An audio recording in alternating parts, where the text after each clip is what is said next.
Criaturas de Satán, criaturas de Dios, ¿es esa la pregunta que traes? ¿Ese es el único poder que te obsesiona? ¿El que nos convierte en demonios o dioses cuando realmente el poder está en nosotros?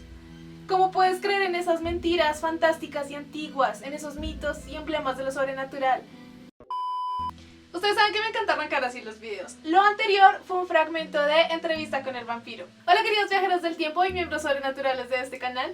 Como ustedes lo pidieron y porque yo también lo quería, vamos a hablar de Sirius the Jaeger. Y como este anime es de vampiros, no podemos dejar de lado el folclore. Comencemos. Un grupo de personas conocidas como Jaegers llegan a la capital imperial de Tokio en el año de 1930.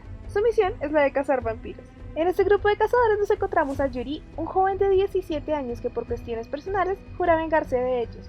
Él y los demás Jaegers se enfrentan en una batalla sobrenatural con el fin de encontrar el arco sagrado o el arco de Sirio. Y si sigo hablando se convierte en spoiler.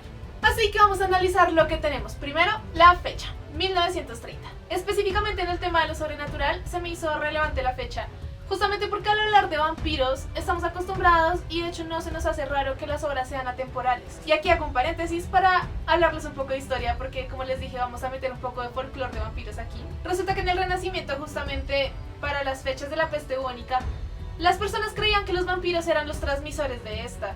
Entonces tenían como esta maña terrible de enterrar a sus familiares vivos, pensando que así se iban a quitar de encima la peste. Ni siquiera revisaban si estaban muertos en serio, que pasa por la mente de las personas. Por eso creían que los vampiros eran estas personas que se habían levantado de la tumba.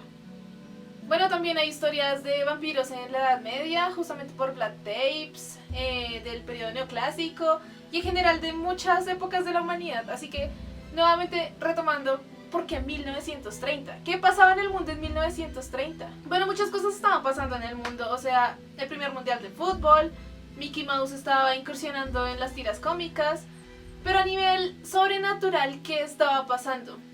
Y realmente creo que mi mayor referente es el cine.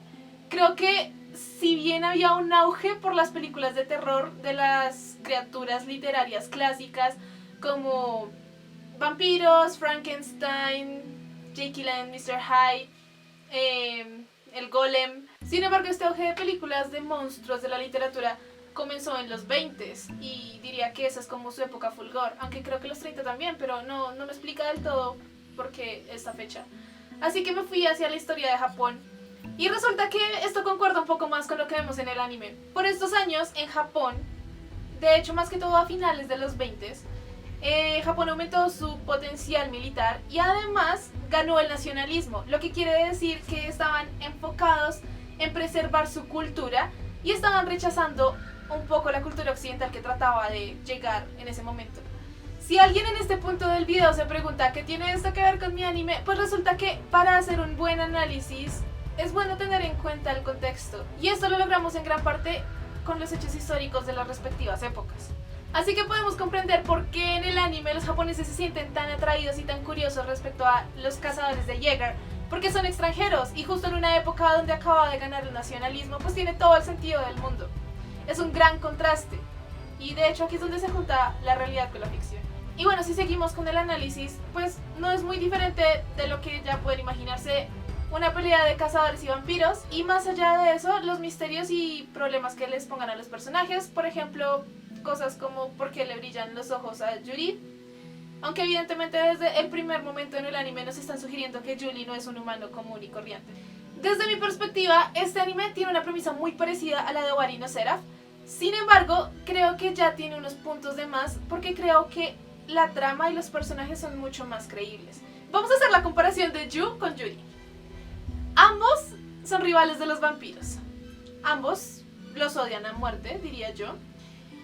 Ambos tienen el mismo problema familiar, exactamente el mismo. Bueno, no tan exacto, pero realmente es muy similar. Tienen el mismo rango de edades inclusive. Y además, ambos tienen un poder oculto.